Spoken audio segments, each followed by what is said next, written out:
বন্ধুরা, এস এই কনসোনেন্টের সাথে আমি ভাওয়েল অ্যাড করে কি উচ্চারণ হয় সেগুলি লিখে দেখাবো বাংলা এবং ইংরেজিতে। ঠিক এভাবে এই প্রসেসে আপনারাও বাচ্চাদেরকে শেখাবেন, তাহলে বাচ্চারা অতি সহজে শিখে যাবে।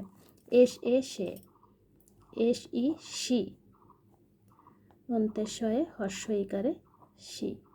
একটু গোটা গোটা করে লিখে দিতে হবে, আমি সমস্ত ভিডিওতে একইভাবে বলবো।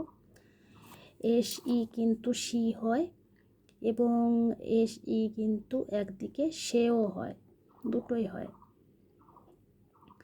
এটাও হয় এটাও হয়। আর এস আই সাই, দন্তেশ্বয় আকারে সা, হর্ষই সাই। এরপর হলো এস ও শো, দন্তেশ্বয় ওকারে শো। S U শিউ,